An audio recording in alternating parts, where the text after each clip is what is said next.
Taiwan is an island of over 34,000 square kilometers and is located in the western Pacific Ocean. The island has a population of over 23 million people and lies off the southeastern coast of the China mainland. As we know, China is commonly known as the People's Republic of China. Contrastingly, the government structure of Taiwan is the Republic of China, but this is not widely recognized internationally. After World War II, the history of how the Republic of China came to govern Taiwan and whether that governance is actually legitimate are topics that are frequently debated. Different scholars have different interpretations. Many claim Taiwan is a sovereign entity, many claim that it isn't. How can we sort out these conflicting claims? First, we need to look at what these scholars are doing. When examining Taiwan's so-called qualifications for being a sovereign nation, these scholars are actually overviewing a list of qualifying criteria. The most common list may have 4 criteria, while more detailed lists may have 8 or 12 criteria. In any event, in regard to the Republic of China on Taiwan, a superficial review usually produces a positive reading in regard to the sovereignty question. However, a more thorough investigation quickly reveals that the qualifying criteria has actually been obtained using illegal methods or illegal procedures. For more information and analysis, you are best advised to keep watching as we continue our series, Commonly Seen Mistakes when discussing the legal status of Taiwan.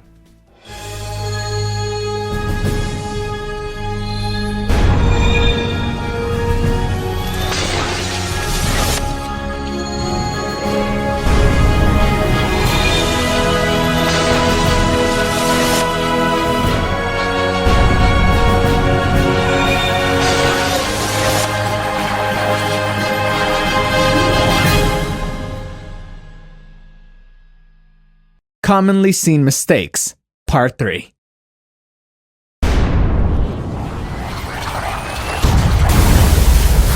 The ROC on Taiwan, under any definition, meets the criteria to be a sovereign state.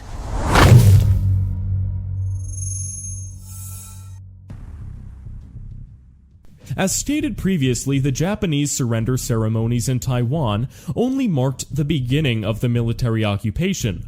Under international law, and specifically according to the Hague and Geneva Conventions, there are many types of actions which are illegal in occupied territory. Among these are announced annexation of the territory, mass naturalization of the local populace,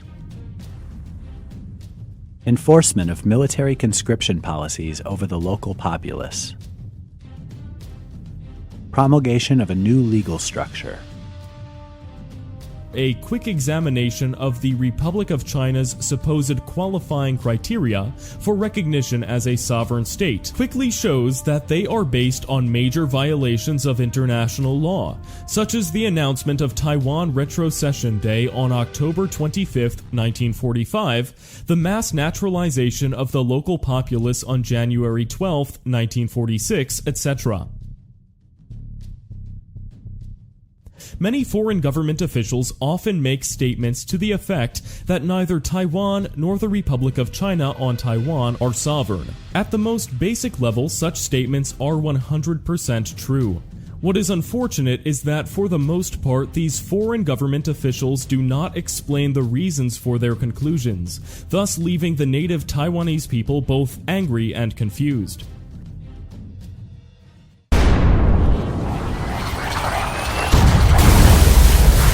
After more than 70 years governing Taiwan, the Republic of China has a long record of effective territorial control and therefore can claim sovereignty over Taiwan.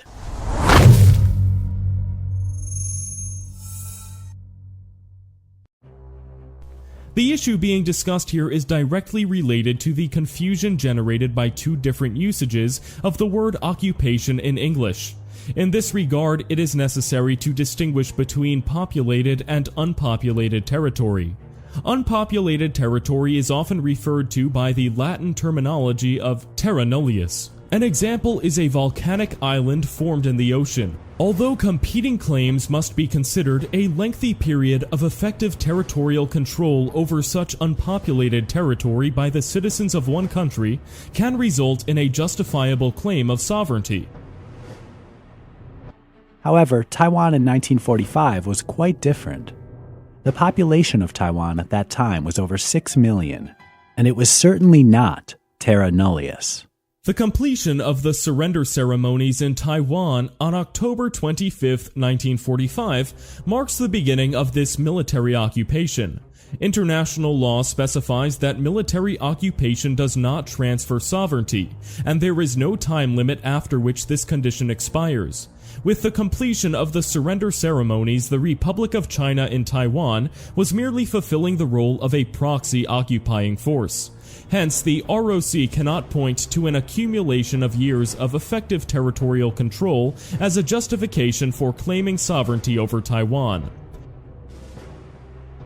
Some viewers may still have trouble understanding the legal difference between exercising territorial control and exercising sovereignty. For more authoritative explanations on this aspect, please see our videos. Taiwan Perspectives.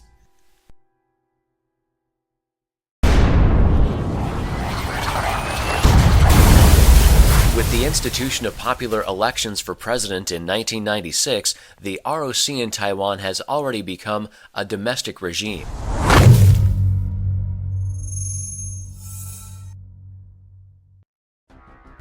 As discussed previously in this series, there was no Taiwan Retrocession Day on October 25, 1945, and Taiwan remained sovereign Japanese territory. Actions such as the mass naturalization of the local populace, the promulgation of a new constitution as the basis for an entirely new legal code, the implementation of military conscription policies, etc., are all forbidden in occupied territory.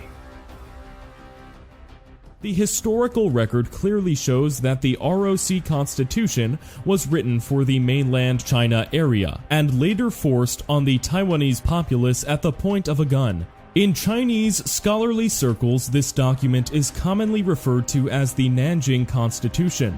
It is not the true organic law of Taiwan. Elections held under the auspices of this constitution are only relevant to the maintenance of the legal framework of the ROC government in exile on Taiwan. Going back to examine the historical record, two actions could have caused the Republic of China to attain the status of domestic regime in Taiwan. First would have been for the 1952 San Francisco Peace Treaty to award the territorial sovereignty of Taiwan to China. Second would have been for Taiwan to be formally incorporated into China's national territory via the procedures specified in the ROC Constitution after late April 1952. However, neither of these actions did occur. Hence, for these and many other reasons, in Taiwan today the ROC remains as a foreign regime.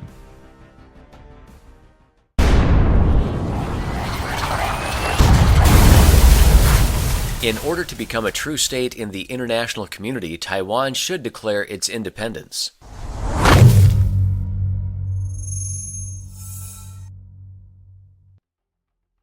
Although unknown to a majority of the Taiwan populace, over the period of the last 30, 40, or more years, there have been many Taiwanese people, both groups of private individuals and various fully registered associations, foundations, etc., which have taken out large advertisements in newspapers in North America, Europe, Japan, etc., proclaiming Taiwan's independence.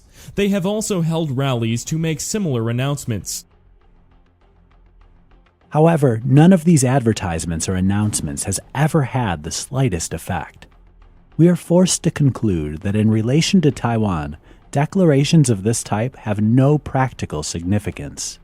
An additional problem is the sovereignty issue. As we know, Japanese sovereignty over Taiwan ended with the coming into force of the post-war SFPT in 1952. However, as discussed in detail in this series and in other videos on our channel, there are no international legal documents which can prove that Taiwan has ever been incorporated into the national territory of China. Such facts were confirmed by the decision in a 1959 court case in Washington, D.C., where the judges found that Taiwan was not part of the national territory of China.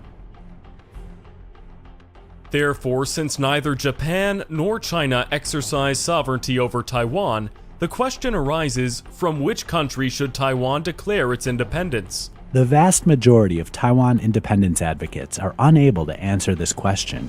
In fact, Taiwan's current international legal status remains as territory conquered by the USA, which has not reached a final political status.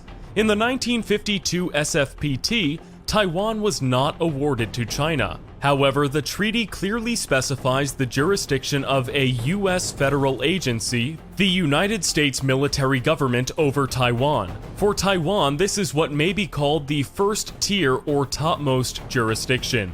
Hence, at present, the most urgent problem for Taiwan is to clearly define its international status as an overseas territory of the USA under military government. Negotiations regarding the proper direction for further democratic development in Taiwan should be conducted with United States officials, and protests against the illegitimate ROC legal structure should be made with U.S. officials in Washington, D.C.